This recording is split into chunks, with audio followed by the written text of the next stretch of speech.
कि लोग आपका ये वीडियो देखेंगे तो खिल्ली उड़ाएंगे। अरे बेवकूफ, खिल्ली उड़ाने पे लाइक मिलता है, भाई जिगजैग पे स्टार बनना है। लेकिन प्रीत जी, जब लोग आपको निकम्मा, बेरोजगार बोलते हैं तो मुझे बिल्कुल भी अच्छा नहीं लगता। इसलिए मैंने आपके लिए एक नौकरी ढूंढी है। क्या नौकरी? ये फालतू की नौकरी वोकरी नहीं करनी। अरे तुम कमा रही हो ना, मुझे जिगजैग पे फोकस करने दो बस। लेकिन ब्रिज जी, मेरी नौकरी ऐसी है ना कि मुझे छुट्टी नहीं मिलती। इस वजह से मैं अपने मायके भी नहीं जा पा रही हूँ। हाँ, तुम मायके को भूल जाओ, अब यहीं रहे और कमा बस। ब्रिज बहू, अरे ये क्या नोटंकी लगा रखी है?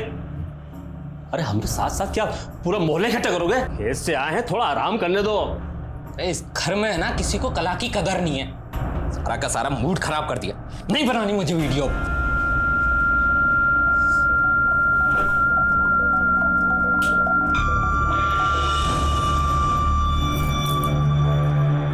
अच्छा हुआ निकल गया। बहू अब तुम भी आराम कर लो, उसका तो कोई भरोसा नहीं है, वो आए या नहीं भी आए।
अरे तो ब्रिज की पत्नी है ना, उसको कहाँ से मिल गई ऐसी हूर की परी? कोई परी वरी ना है, ये डायन से भी ऊपर की चीज है। हमारी पत्नी बोल रही थी नागिन जैसी छाल है इसकी। अच्छा, हाँ फिर तो पत्नी के रूप में अभिशाप ले आया ब्रिज अपना है। और क्या।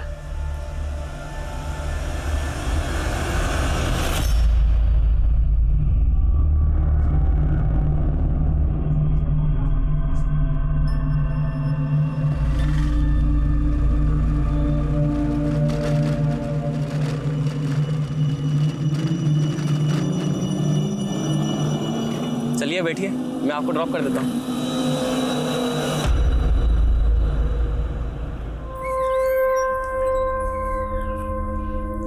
दीनू, कितनी बार बोला है तुम्हें प्याज थोड़ा छोटा छोटा काटा करो?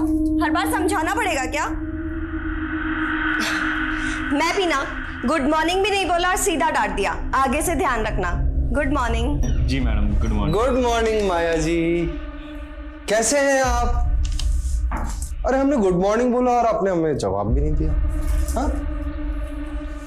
देखिए, मुझे आपसे कोई बात नहीं करनी है। नंदा दीदी को बोल दिया था मैंने। अरे नंदा दीदी तो गई, अब हमारा ही ऑर्डर चलेगा यहाँ पर। करिए पकड़ो, आज ये बनेगा। अरे खाने की डिमांड बढ़ती जा रही है आपकी, सैलरी भी बढ़ा देंगे। यहाँ तो कुछ नहीं है, आपका वहम है ये। अरे चलो चलो अपना काम करो। अरे जाइए अपना काम कीजिए, चलिए जाइए काम कीजिए अपना।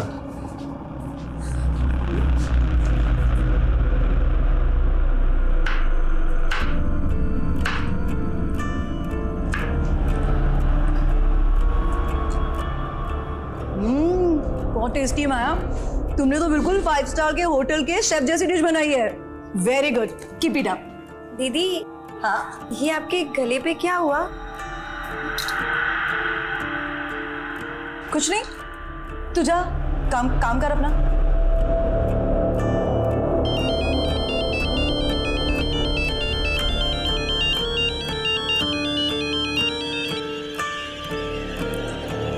जी पापा।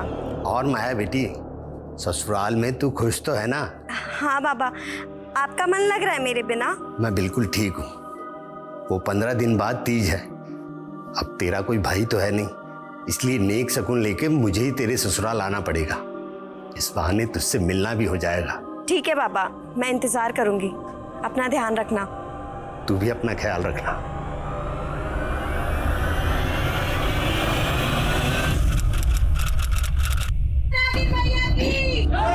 नागिन मैया की, नागिन मैया की, नागिन मैया की, नागिन मैया की, नागिन मैया की, नागिन मैया की, नागिन मैया की, नागिन मैया की, नागिन मैया की। भाऊजी, भाऊजी प्रणाम। जीते रहो बेटा। पर ये सब क्या हो रहा है? जोहरी सोने का दाम पूछ रहा है। अरे साक्षात नागिन मैया के जन्मदाता हैं आप तो। नागिन मैया? हाँ भाऊजी, नागिन मैया। मैं तो खुद गर्व महसूस कर रहा हूँ कि मेरी बीवी माया नागलोक की देवी है, देवी। क्या बात कर रहे हो दामाद जी? अरे ये बताओ कि माया कहाँ है? 2 दिन पहले ही नागलोक चली गई है। संदेश जी अब और मजाक मत कीजिए। ये बताइए कि माया कहाँ है? अब आप उसे वापस नहीं देख पाओगे। तुम दोनों ने क्या किया है माया के साथ? बोलते हो या पुलिस को बुलाए? अरे पुलिस, अरे बाबूजी, अरे हकीम जी, बाबूजी, हेलो, अरे पुलिस। बाबूजी, अरे रुक रुकिए। जाइए, बाबूजी। नागिन मैया की जय, नागिन मैया की। आइए सर, देखिए सर, मेरी बेटी का फोटो लगाकर पता नहीं क्या पाखंड कर रहे। पता नहीं मेरी बेटी। क्या नौटंकी है ये? माया कहाँ है? साहब इनको भरोसा ही नहीं हो रहा तो कैसे समझाएं? मेरी बीवी नागिन है और वो नागलोक को चली गई है साहब। 10 सेकंड के अंदर अगर सच नहीं 10 बोला। सेकंड क्या, 10 जने में भी सच नहीं बदल सकता। मेरी बहू नागिन है। अरे गुप्ता जी, मिश्रा जी, आप बताइए ना। जिससे पूछताछ करनी है हम करेंगे, और तुम दोनों से भी। लेके चलो इनको।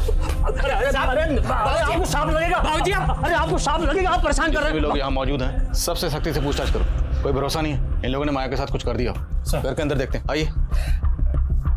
पूरे घर की तलाशी लो। सर,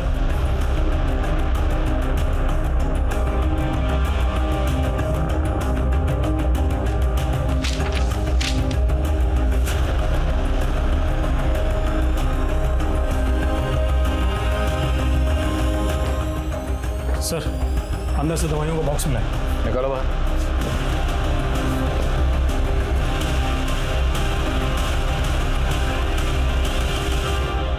इस घर में आपकी बेटी, उसके पति और ससुर के अलावा और कौन रहता है?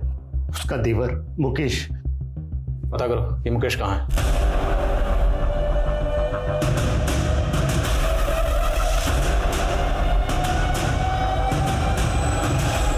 तू भी शामिल था ना अपने भाई के साथ इस नौटंकी में?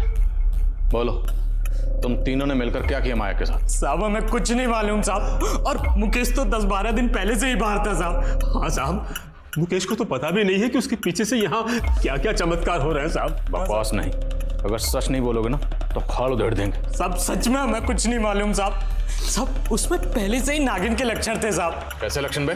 साहब उसके हाथों में है ना वो दाग थे, जैसे सांप की खाल में होते हैं ना साहब।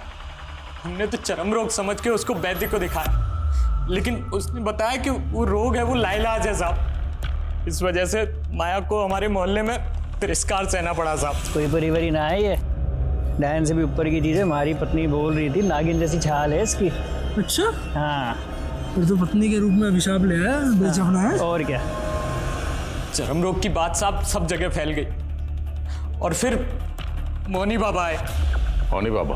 हाँ साहब, मोनी बाबा की महानता को यहाँ सब जानते हैं साहब। अभी 1 सप्ताह पहले यहाँ आए थे साहब। नागिन मैया दर्शन दीजिए। बाबा, बाबा प्रणाम। प्रणाम। नागिन मैया, जय हो नागिन मैया, जय हो नागिन मैया, धन्य हो नागिन मैया। ये सब मूर्ख लोग हैं जो आपका अपमान कर रहे हैं। वाह, ये आप क्या बोल रहे हैं बाबा? चुप कर अधर्मी। तू और तेरा बेटा ही नहीं, तेरे पड़ोसी भी इस पाप में भागीदार हैं। इनके हाथ पे ये तेजस्वी चिन्ह देख रहे हो तुम सब, ये नागलोक की देवी है। नागलोक की देवी है ये, नागिन मैया की जय। फिर बाबा पूजा सत्कार के लिए लेकर के गए, और फिर सबको दिव्य स्वरूप के दर्शन दिए उन्होंने। नागिन मैया की जय, नागिन मैया की जय, नागिन मैया की जय, नागिन मैया की जय। तुम लोगों ने जो भी नौटंकी की, लेकिन माया कहाँ चली गई? साहब मैंने 2 रात पहले उसको कमरे में छोड़ा था। माई विराजी, और कल से सिर्फ सुबह के 9 बजे से लेकर के रात के 9 बजे तक आपके दर्शन होंगे, जब तक आप आराम कीजिए। जय हो नागिन मैया की। जय हो जय हो जय हो। फिर जब सुबह देखा तो वो वहां नहीं थी साहब। फिर हमने मौनी बाबा से संपर्क साधा तो बाबा ने बताया कि माया तो नागलोक चली गई है साहब। इनका नागलोक का भूत उतारो जरा। सर माया के पड़ोसी तो उसके पति और ससुर की तरह ही बातें कर रहे हैं। उल्टा वो तो कह रहे हैं कि वो माया का अच्छे से ख्याल रखते थे, क्योंकि माया फैमिली के अंदर इकलौती ब्रेड अर्नर थी। तो माया कहीं जॉब करती थी? हाँ सर वो होटल ड्रीम स्टार के अंदर शेफ थी। और माया का देवर मुकेश, उसके बारे में कुछ पता चला? सर लोग बाग कह रहे हैं कि जब से नागलोक का ड्रामा शुरू हुआ है तब से मुकेश दिखा ही नहीं। पता करो इस मुकेश के गायब होने के पीछे क्या राज है। और ये मौनी बाबा, सारा अंधविश्वास इस मौनी बाबा का फैलाया हुआ है। इसकी कुंडली भी खंगालनी पड़ेगी। Yes sir. कम। मैंने ब्रिज का मोबाइल चेक किया। वो जिगजॉग मोबाइल ऐप पर अपने बहुत सारे वीडियोस डाला करता था। कुछ वीडियोस तो नागिन मैया के ही थे। ये देखिए सर, इसको काफी सारे लाइक्स और व्यूज मिले। कहीं ब्रिज जिगजॉग पे फेमस होने के लिए तो ये खुराफात नहीं कर रहा। इसके बाकी सोशल मीडिया अकाउंट भी खंगालो। सर मैं नागिन की बात नहीं करूंगा, नेवले की बात करूंगा।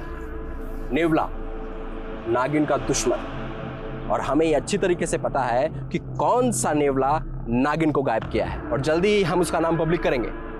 तो जानने के लिए बने रहिए हमारे चैनल अतरंगी छोकरा पर। लाइक एंड सब्सक्राइब करना ना भूलो। दिखा अभी देखना, इस वीडियो पर 1 मिलियन व्यूज और 1 लाख लाइक ना आए तो कहना मेरी जान। क्यों नहीं मुन्ना भी, आप तो छा जाओगे। अपलोड कर फटाफट।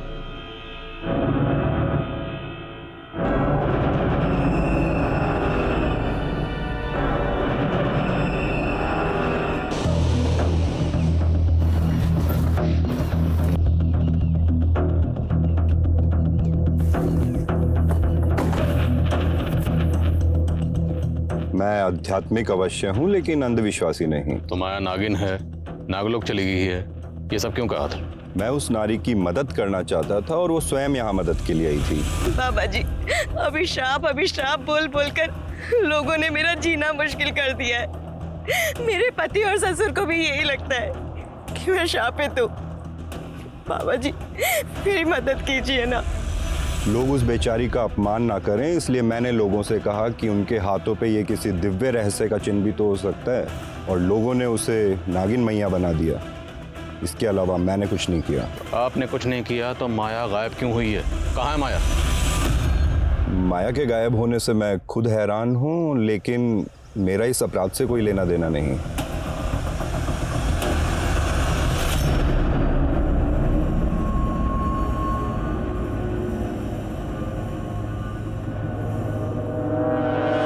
जी सर, माया हमारे यहाँ पर शेफ थी और तकरीबन 12 दिनों पहले वो मुझसे 4 दिनों की छुट्टी लेकर गई थी। दीदी मुझे 4 दिन की छुट्टी चाहिए थी।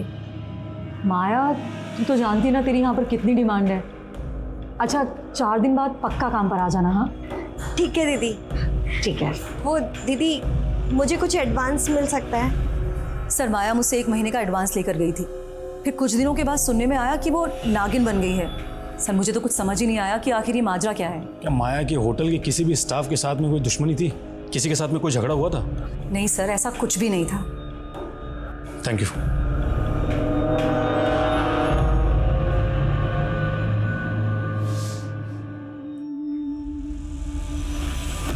ये लीजिए बाबा, माया का स्पेशल मलाई कोफ्ता, खाइए और दीजिए नंबर।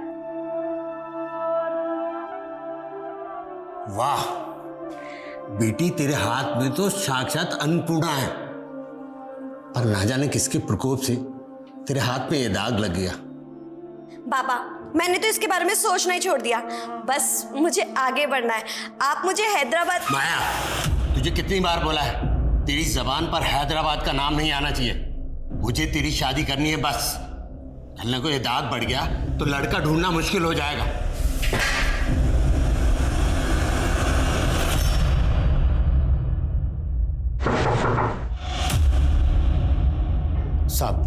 साहब मेरी बेटी मिली क्या? देखिए, हम उसे ढूंढने की हर मुमकिन कोशिश कर रहे हैं, पर हमें पता चला है कि माया को नागिन बनाने का सिलसिला 1 हफ्ते पहले से चल रहा था। तो इस 1 हफ्ते में आपकी माया से फोन पर तो बात हुई होगी? मेरी तो माया से 10 दिन पहले फोन पे बात हुई थी, और उस दिन तीज पर जाने से पहले मैंने फोन लगाया तो उसका फोन बंद था। सोचा था उससे जाकर मिल लूं, लेकिन वहां तो अच्छा, माया ने कभी आपसे अपने ससुर या पति के बारे में कुछ बताया कि उनका बर्ताव कैसा था? उसने की कभी निंदा नहीं की, लेकिन अब वो लोग मुझे ठीक नहीं लग रहे। माया और ब्रिज की शादी 9 महीने पहले हुई थी, तो शादी से पहले माया का किसी लड़के के साथ कोई प्रेम अरे संबंध? नहीं साहब, माया तो बहुत सुशील और संस्कारी लड़की है। अच्छा, मौनी बाबा ने हमें बताया कि माया खुद उनसे मदद मांगने आई। तरह की बातों में यकीन रखती थी? नहीं साहब, माया तो पूजा पाठ ना के बराबर करती थी। ये सब उनकी झूठी कहानी है। पक्का मेरी बेटी के खिलाफ कोई बड़ी साजिश रची गई है। इतने दिनों से कहाँ गए वो तुम? चल क्या रहा है ये सब? हाँ, और हो कहाँ? हमारे बगैर दिल नहीं लग रहा तुम्हारा। बकवास बंद करो और सच सच बताओ मुझे, कहीं तुमने माया को? नहीं, उस जहरीली नागिन के जहर से थोड़ी मरना हमको। मैंने अपने पिछले वीडियो में जिस नेवले का जिक्र किया उसको संशोधित करते हुए अभी मैं गिद्ध की बात कर रहा हूँ। सर, ये मुन्ना जिगजॉक ऐप पर ब्रिज का कॉम्पिटिटर है। दोनों में जिगजॉक से लेकर सोशल मीडिया के स्टेटस तक हमेशा जंग छिड़ी रहती है कि कौन किससे बेहतर है। लेकिन ये किस नेवले गिद्ध की बात कर रहा है? ये कोई इंसान है जिसने माया को गायब किया है, या फिर कोई इस तरह का कांड करके सोशल मीडिया पर हीरो बन रहा है? अगर इस तरह के वीडियो वायरल होते रहे तो अंधविश्वास और फैलेगा। साइबर सेल से कांटेक्ट करो, उनसे कहो कि इस तरह के वीडियो वायरल करने वालों पर तुरंत कार्रवाई करें और मुन्ना को उठा कर लाओ। Okay sir. सर, माया के ससुराल में जो कप सिरप की बॉटल्स मिली थी, उसकी जांच में पता चला है कि उसमें काफी मात्रा में ये तो कैसी ड्रग है जो बैन है, और लोग गैर कानूनी तरीके से इसका इस्तेमाल नशे के तौर पर करते हैं। बोलो, ये ड्रग्स तुम लोग कौन से पातालोक में सप्लाई करते थे? साहब वो कप सिरप तो मेरे भाई मुकेश की है साहब। वो दवा सप्लाई का बिजनेस करता है ना साहब। क्या है इसमें? कुछ नहीं बाबू, खांसी की दवाई है। मुझे भी कल से थोड़ी खांसी चल रही है, मैं पी लूँ क्या? अगर इसको पी लिया ना तो सीधे ऊपर पहुंच जाओगे। अच्छा, ऐसा क्या है इसमें? कहीं तू गैर कानूनी धंधा तो नहीं कर रहा? साहब, अगर मेरा बस चलता ना तो मैं मुकेश को हमेशा के लिए घर से बाहर निकाल देता साहब, लेकिन उसको गायब कर दिया ताकि तुम लोगों के कान पर पर्दा पड़ा रहे। नहीं साहब। मुकेश कहाँ है बोलो? साहब सच में मैं कुछ नहीं मालूम साहब। सब पता चल जाएगा, थोड़ी धुलाई और करें। विशाल साहब, मेरी पूरी बात तो सुन लीजिए। तो बोल, किस नेवले और गिद्ध की बात कर रहा था तो अपने वीडियोस में? साहब, वो वीडियो तो मैंने ऐसे ही डाला था ताकि हमारे वीडियो पे ज़्यादा से ज़्यादा लाइक और ज़्यादा से ज़्यादा व्यूज आ सके। तेरा ब्रिज के साथ में 36 का आंकड़ा था, कहीं उससे जल के तो तूने उसकी बीवी को? नहीं साहब, मैंने कुछ नहीं किया साहब, मेरा कोई 36 का आंकड़ा नहीं था उसके साथ में, बल्कि ब्रिज और मुकेश जो उसका भाई है उन दोनों के बीच में 36 का आंकड़ा था। सोने पे सुहागा तो ये था सर कि मुकेश ने अपनी भाभी के चक्कर में प्रेम कुमार जैसे आदमी से पंगा ले लिया। प्रेम कुमार? मेरी तो क्या, अगर मेरी भाभी पे गला नहीं डाला ना तो कहाँ डालूंगा? क्या कर रहा है? ये प्रेम कुमार कौन है? बड़ा बिजनेसमैन और एक नंबर का चमड़ी खोर है। उसको लगता था कि ब्रिज नपुंसक है तो उसकी बीवी को पटा लेगा। ब्रिज नपुंसक? हाँ, उसने सिर्फ माया से नाम के लिए शादी की थी, बाकी प्रेम लीला तो दोनों देवर भाभी के बीच में चल रही थी।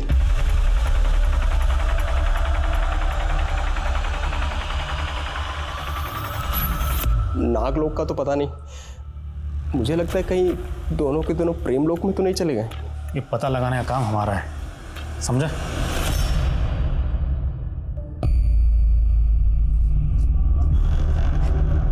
हाय संजना। मैंने तुमसे बोला है ना कि मेरा तुमसे कोई लेना देना नहीं है। संजना, तुमने ही तो मुझसे दोस्ती की थी, अब तुम इस तरह ब्रेकअप क्यों कर रही हो? क्योंकि तुम धोखेबाज हो। तुमने मुझसे क्या कहा था कि तुम्हारा गारमेंट का बिजनेस है और तुम लॉन्ड्री में कपड़े धोते हो। संजना, माना कि मैं लॉन्ड्री में कपड़े धोता हूँ, लेकिन मैं बहुत जल्दी गारमेंट का बिजनेस शुरू करने वाला हूँ। मैं बहुत अमीर होने वाला हूँ और तुमको तो मैं हमेशा खुश रखूंगा। प्लीज प्लीज संजना, मुझसे शादी कर लो। तुम्हारे जैसे आदमी को ना मैं अपना नौकर तक ना रखूं, समझे तुम? बढ़िया है। सर, मुन्ना जो भी बोले, माया जब गायब हुई थी मुकेश उसके पहले ही गायब हो गया था। सर, कहीं ऐसा तो नहीं कि मुकेश पहले गायब हुआ और माया बाद में, ताकि दोनों के अफेयर्स पे किसी को शक ना हो?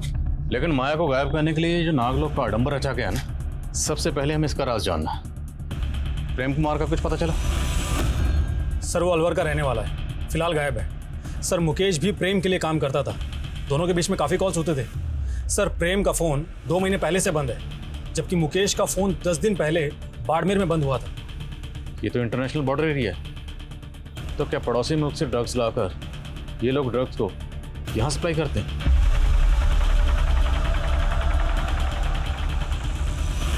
ये काफ़ी सेंसिटिव इशू है। प्रेम कुमार और मुकेश दोनों के डिटेल्स ATT और नार्कोटिक्स से शेयर करो। Okay sir. एक बात और सर मौनी बाबा के कई फॉलोअर्स विदेशों में भी हैं और उसने कहा था कि माया उसके पास आती है।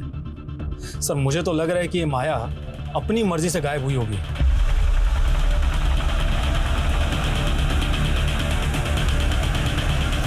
हाँ, लेकिन माया गायब कहाँ हुई? मेरे अंदर से एक आवाज़ गूंजती है जिस पे मोहित होकर मैं बेचैन हो जाती हूँ। ये आवाज़ हैदराबाद से आती है बाबा। मैं खुद को वहाँ जाने से नहीं रोक सकती। मुझे माफ़ कर देना बाबा। आपकी माया।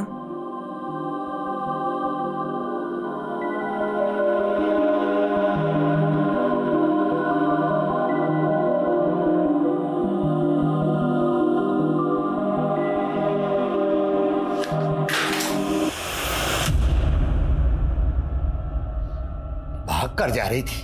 चल तुझे मैं बताता हूँ। चल चल चल। कहाँ भाग रही थी? 2 दिन बाद तेरी शादी है और तू हैदराबाद भागना चाहती है? बाबा, प्रेम और पति का मेरे जीवन में कोई स्थान नहीं है। मैं केवल अपनी प्रतिज्ञा पूरी करना चाहती हूँ बस। जब तक तेरी शादी नहीं हो जाती तो इसी रूप में रहेगी। बाबा नहीं, बाबा नहीं, प्लीज दरवाजा खोलो बाबा।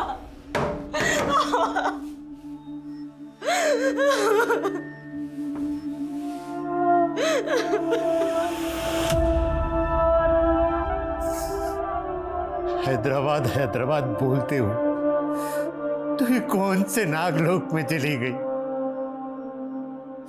अगर तू नागिन का अवतार थी तो मुझे क्यों नहीं बताया? मैं तेरी कभी शादी नहीं होने देता।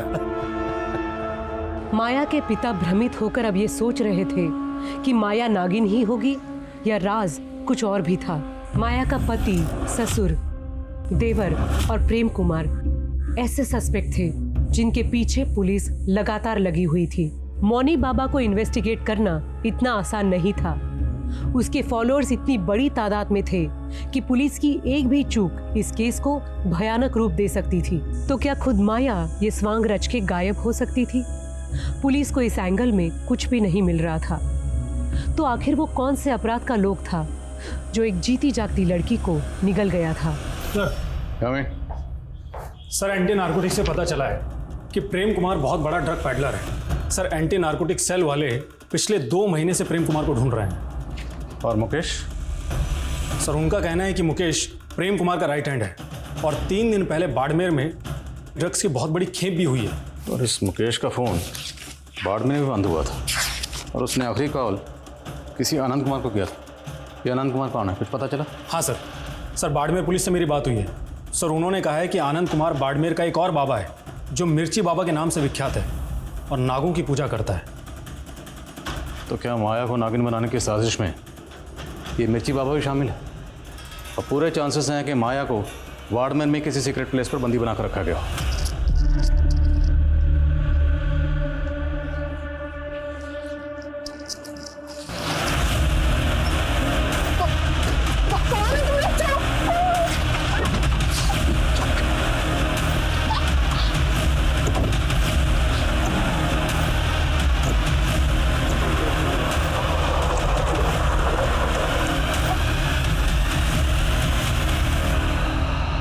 अरे साहब, मैं किसी प्रेम कुमार को नहीं जानता और ना मैं किसी माया को और ना मुकेश को। देखो अब जरा गौर से देख, अब बोल। दोनों को जानता? नहीं जानता साहब। नहीं जानता ना, कोई बात नहीं। इसको थाने लेकर चलो, वहाँ पूछते हैं। नहीं साहब, मैं सिर्फ इस लड़के को जानता हूँ पर इसका नाम भी नहीं पता मुझे। पर कुछ दिन पहले हमारे पास आया जरूर था। बाबा जी, मुझे एक नागिन को वश में करना है, कुछ उपाय बताइए ना। नागिन तो सिर्फ उसी के बस में आती है जिसके पास सिद्ध नागमणि हो। सिद्ध नागमणि? वो कैसे मिलेगी मुझे? उसको नागमणि के लिए उतावला देख के मैंने सोचा कि उससे अपनी तंत्र साधना के लिए भी एक खोपड़ी का इंतजाम कर लूँ। वो सब कुछ ला देगा तो मैं उसे एक चमकीला पत्थर देके बोल दूंगा कि यही नागमणि है। तो सब लेकर आया था? नहीं साहब, वो दोबारा नहीं है। अच्छा, वो किस नागिन की बात कर रहा था? नहीं, उसने बताया तो नहीं, पर वो नागमणि के लिए जरूर यहाँ आएगा।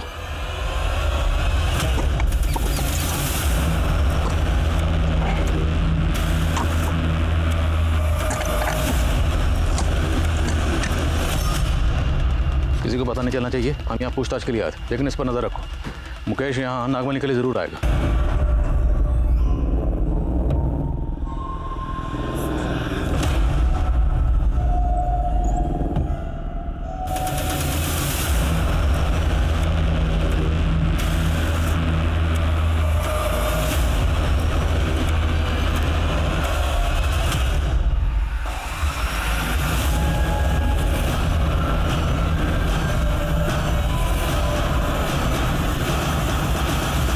अरे उस लड़की को लक्ष्मी नगर छोड़ दे और यार कल का इंतजाम देख। अब भाई देख, रोज रोज बासी माल थोड़ी खाएंगे, कोई अच्छी सी नई लेकर आ यार। हाँ ठीक है।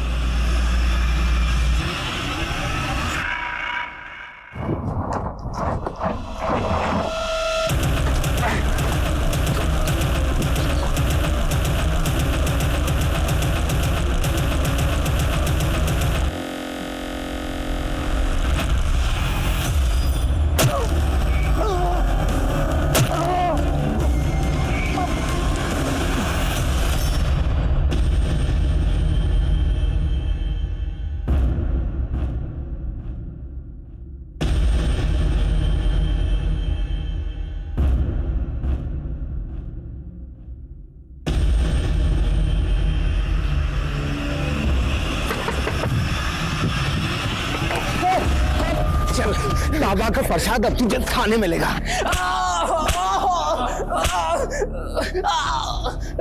माया कहाँ? सर मुझे नहीं पता माया कहाँ है। सर मैं मानता हूँ कि मैं ड्रग्स का धंधा करता हूँ, लेकिन नागमणि पाकर मैं सिद्धि हासिल करना चाहता था ताकि माया भाभी को नागलोक से वापस अपनी जिंदगी में ला सकूं। तेरा चक्कर चल रहा था ना तेरी भाभी के साथ? नहीं सर, मैं तो उनको पति के जुल्मों से बचा रहा था। सर ब्रिज उनका पति खिलाने के भी लायक नहीं है।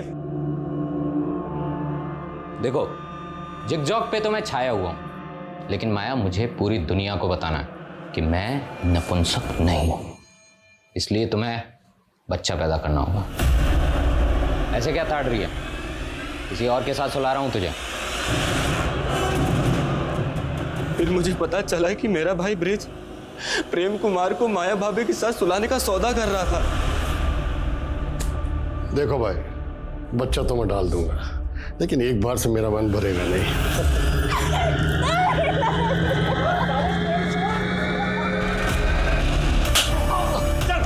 चल, अगर मेरी भाभी पे गलत नहीं डाला ना तो काट डालूंगा। क्या कर रहा है? ब्रिज ही नहीं सर, मेरा बाप भी एक नंबर का लीचड़ है। हमेशा माया भाभी पे निगाहें टिकाए रखता था। बहू अब तुम भी आराम कर लो, उसका तो कोई भरोसा नहीं है, वो आए या नहीं भी आए। प्लीज छोड़ दीजिए मुझे, ऐसा मत कीजिए। मैं आपके बेटे की पत्नी हूँ, प्लीज छोड़ दीजिए। फिर मुझे उनके नागिन बनने और नागलोक जाने की बात पता चली। तो ये बता, तो वो खोपड़ी कहाँ से लाया था? किसकी कबर खोदी थी? और प्रेम कुमार कहाँ है? क्योंकि तेरे और उसकी फोन की लोकेशन उसका फोन बंद होने से पहले सेम थी। सर उस प्रेम कुमार से माया भाभी का बदला ले लिया था मैंने। 2 महीने पहले उसे मारकर गाड़ दिया था। फिर जब मिर्ची बाबा ने खोपड़ी मांगी तो कब्र से प्रेम की खोपड़ी निकाल ली। सर मैं आपके हाथ जोड़ता हूँ, आप चाहे तो मुझे सूली पे चढ़ा दीजिए, लेकिन नागमणि से मुझे माया भाभी को हासिल करने दीजिए सर। अबे कोई नागमणि नहीं है, क्यों बेवकूफ बने हो? वो मिर्ची बाबा तुम्हें बेवकूफ बना रहा था। वो सब कुछ ला देगा तो मैं उसे एक चमकीला पत्थर देके बोल दूंगा कि यही नागमणि है।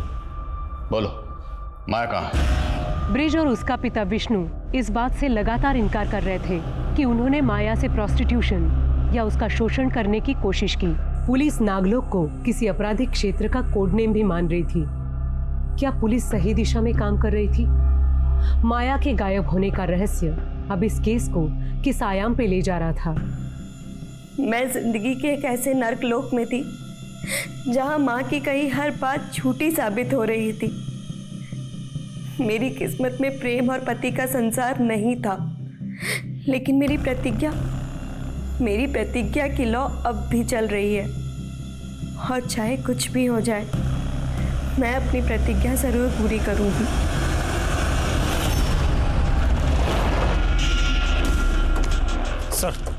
सर आपको भाई एक राहगीर ने इस आदमी की लाश को देखा। सर लाश को देखकर ऐसा लग रहा है कि 1-2 दिन पहले इसका मर्डर हुआ है।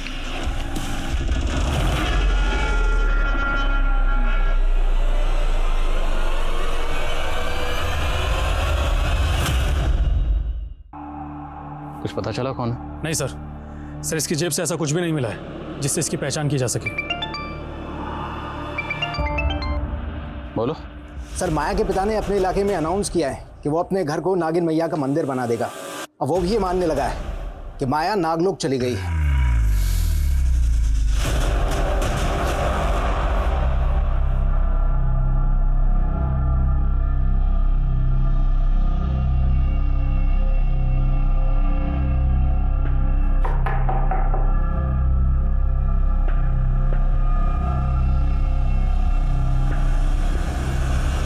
ये सब क्या है? आपने भी अपनी बेटी माया की पूजा शुरू कर दी? इतने दिनों में आप माया का कुछ पता ही नहीं लगा पाए तो मैं क्या करूं? मुझे लगा कि कहीं मैंने अपनी बेटी की शक्तियों का अनादर किया और मुझे परलोक में दंड भुगतना पड़ा तो। आप वाकई इतने सीधे हैं? ये सीधेपन का नाटक कर रहे हैं? नाटक नहीं कर रहा मैं, नाटक नहीं कर रहा। मेरी बेटी के चले जाने पर गलसा हो गया। मैंने हमेशा अपनी बेटी की इच्छाओं का अनादर किया। काश कि मैंने उसकी बात बहुत पहले ही मान ली होती और उसे हैदराबाद भेज दिया होता तो। हैदराबाद में ऐसा क्या? हैदराबाद में बहुत बड़ा स्कूल जहां पर कुकिंग सिखाई जाती। मेरी बेटी भी कुकिंग सीखना चाहती थी ताकि वो आगे बढ़ सके और 5 स्टार होटल में सेफ बन सके। हैदराबाद में जितने भी कुकिंग इंस्टीट्यूट हैं सब जगह पता करो। क्या हाल फिलहाल में माया ने उनसे कांटेक्ट किया था? और जिस होटल में शेफ थी वहाँ भी पता करो, शायद वहाँ किसी से उसने उस कुकिंग इंस्टीट्यूट का जिक्र किया। सर माया अगर अपनी मर्जी से हैदराबाद गई हो तो ज़रूर इसके पीछे कोई बड़ा मकसद होगा। क्या ये भी हो सकता है कि माया की रची हुई कोई चाल हो? माया के फादर पर नजर रखो और माया की तस्वीर इंडिया के सभी थानों में सर्कुलेट करवाओ। सर जिस आदमी की बॉडी हमें मिली थी उसके बारे में पता चल गया। सर उसका नाम रामेश्वर था, बड़े मोहल्ले के एक लॉन्ड्री में कपड़े धोता था। सर रामेश्वर अनाथ था, लेकिन पूछताछ के दौरान पता चला है कि उसका संजना नाम की एक लड़की से अफेयर था। और सर ये संजना काफ़ी रईस और खानदानी लड़की है। इतनी अमीर लड़की का अफेयर एक मामूली लॉन्ड्री वर्कर से? क्या ये ऑनर किलिंग का एंगल है? संजना को बोलो। Yes sir.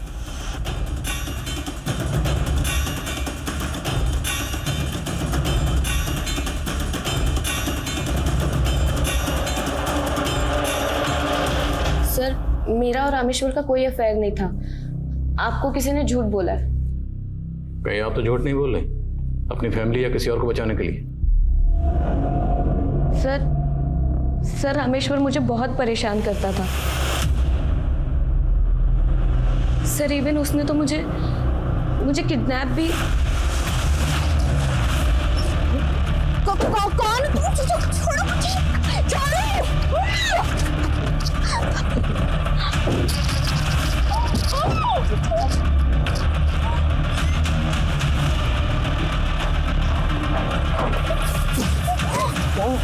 स्टॉप करना गाड़ी जल्दी। अरे देख रुक।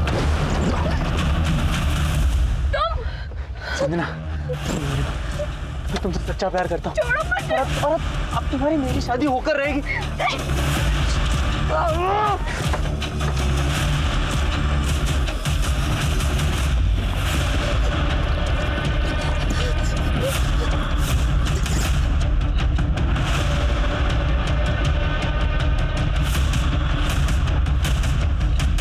अगर रामेश्वर ने आपको किडनैप किया था तो आपने पुलिस कंप्लेंट क्यों नहीं की?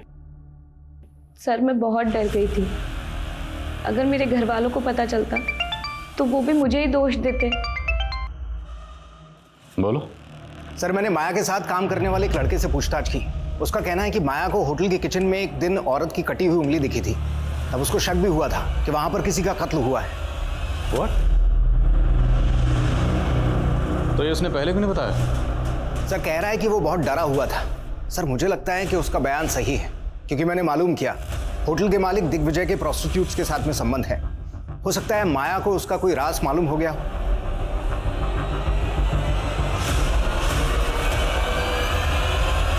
सर फॉरेंसिक टीम किचन में लेके जाए। चलिए। सर माया ने वो सब कुछ मुझे भी बताया था, पर वो उसका वहम था। वहम था या हकीकत, ये तो फोरेंसिक पता लगा लेगी। ध्यान रहे, खून के धब्बे कितने भी पुराने क्यों ना हो, सब पता चल जाएगा। फिलहाल आप ये बताइए कि आपके पतिदेव कहाँ हैं? दिग्विजय।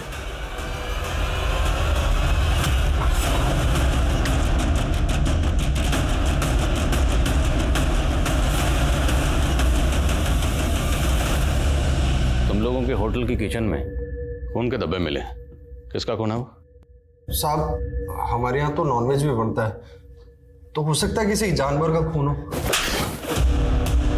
फॉरेंसिक ने चेक किया, किसी नुक्कड़ के कसाई ने नहीं। इंसान और जानवर का फर्क समझते हैं। बोलो किसका खून नहीं? सब मैंने नहीं मारा उसे, ये सब इसकी करतूत है।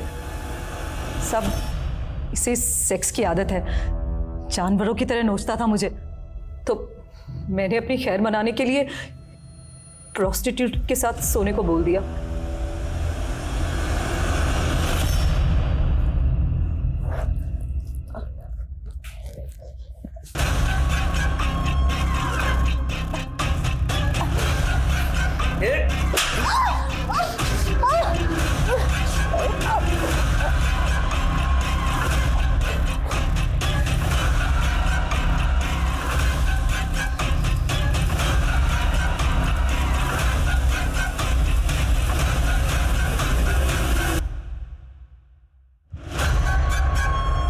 साहब मैंने उस प्रोस्टिट्यूट की बॉडी को काटकर ठिकाने लगा दिया था, लेकिन ना जाने वो उंगली माया ने कैसे देख ली। माया को तुम लोगों के राज का पता चल गया, इसलिए तुम लोगों ने माया को गायब कर दिया। वो तो नाग मैया बन गई थी, फिर हम उसको कैसे गायब कर सकते हैं? सब लोग बोल तो रहे कि वो नागलोक चली गई है।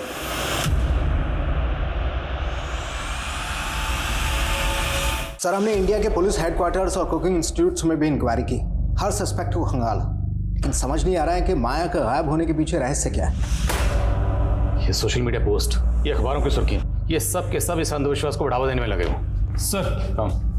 सर काफी पूछताछ करने के बाद रामेश्वर के एक दोस्त के बारे में पता चला है, जो कि फिलहाल गायब है। कौन दोस्त? सर किरण। सर रामेश्वर के सोशल मीडिया अकाउंट पर उसका फोटो मिला। सर किरण और रामेश्वर को कई लोगों ने एक साथ में देखा था, लेकिन सर रामेश्वर के किसी भी दोस्त से किरण का कोई पता ठिकाना नहीं मिल रहा है। संजना की बात अगर सही है तो संजना की किडनैपिंग में जो दूसरा लड़का था, मुमकिन है वो लड़का ये किरण ही हो। इस किरण के लिए लुकआउट नोटिस जारी करो। गाइस इस केस में रिविजिट करो, कहीं ना कहीं कुछ ना कुछ है जो इस केस में हम मिस कर रहे हैं। हमें ये केस जल्द से जल्द सॉल्व करना है। सर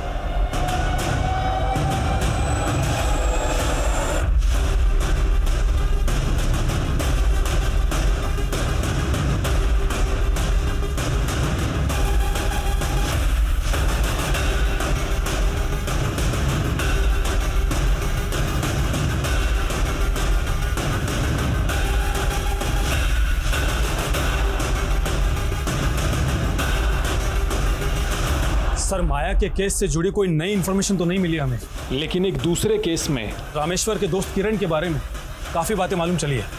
सर ये किरण एक नाटक मंडली चलाया करता था, जो कि काफ़ी समय पहले ही बंद हो गई, लेकिन सर इसके एक रिहर्सल रूम के बारे में पता चला, जो कि अजमेर में है। हे सागर से वाष्प बन के उड़ते बादल, उनको पहाड़ों तक गमन कराने वाली हवा, हे धरा, हे आकाश, जीवित कर दो उसको।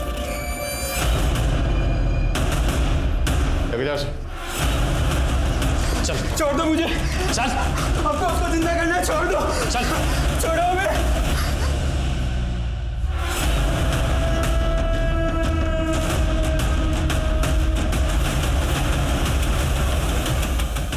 माया, तो माया को कैसे जानता है? मैं माया से उसकी शादी के पहले से प्यार करता हूँ, लेकिन हम कभी एक नहीं हो पाए। फिर एक दिन अचानक से वो मुझे मिली। प्रेम में ये जरूरी नहीं कि प्रेमी मिले, पर मैं इस नियति को नहीं स्वीकार कर पा रही कि मैं 5 स्टार होटल की शेफ नहीं बनी। और मेरी जिंदगी का सबसे बड़ा दुख तो ये है कि लोग मुझे शापित कहते हैं। वो बहुत दुखी थी। उसके पति ने उसका सौदा करना चाहा, लेकिन फिर भी वो मेरे साथ नहीं भागी। फिर उसको सहारा देने के लिए मैंने एक खुरापात की। मैं मोनी बाबा का भक्त था। उसने बोला मैं बहुत बड़ा कलाकार बनूंगा, लेकिन सब झूठ। इसलिए उसका भांडा फोड़ने के लिए मैंने पहले से उसके पापों का वीडियो बना रखा था। किस किस के साथ सोए हो हम सब बता देंगे दुनिया को। मेरी धमकी से डर के उसने माया को नागिन मैया बना दिया ताकि मैं उसके साथ में भाग जाऊं और लोगों को लगे कि वो नागलोक चली गई है। लेकिन जैसे ही वो नागिन बनी, मैं खुद उसकी प्रसिद्धि देखकर चकित रह गया और उसको वहां से भगा लाया।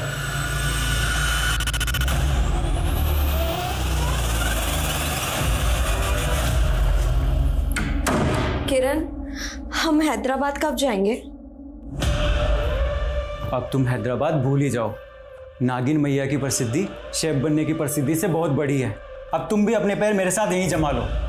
इतना चढ़ावा आएगा ना कि सारा कड़की खत्म हो जाएगा।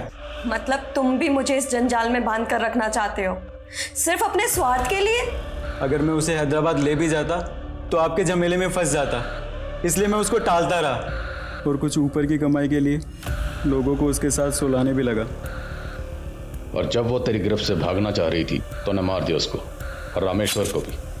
रामेश्वर का उस कांड से क्या लेना देना था? साहब, मैंने माया को नहीं मारा, लेकिन उसको भगाने में रामेश्वर की मदद ली और रामेश्वर को अंधविश्वास दिया कि अगर वो नागिन मैया की सेवा करेगा तो रईस बन जाएगा। लेकिन उसकी गर्लफ्रेंड ने उसको छोड़ दिया और उसका मोह भंग हो गया। कहने लगा कि वो सब कुछ पुलिस को बता देगा। फिर इसी शर्त पे माना कि जिस तरह से हमने माया को उठाया था उसी तरह से संजना को भी उठा ले। कौन? छोड़ो मुझे, छोड़ो।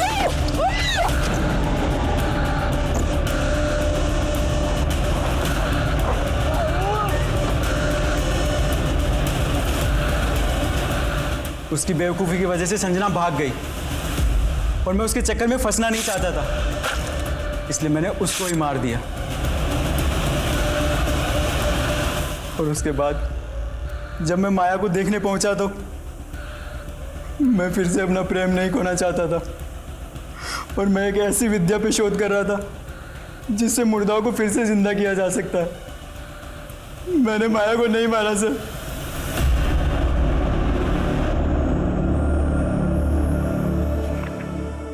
जिंदगी में मेरे हर रिश्ते ने मुझे छला है और आज मैं ये आखिरी पन्ना लिख रही हूँ। ये समय भी आखिरी है। अब मेरा संसार खत्म हो चुका है, इसलिए मैं भी खत्म।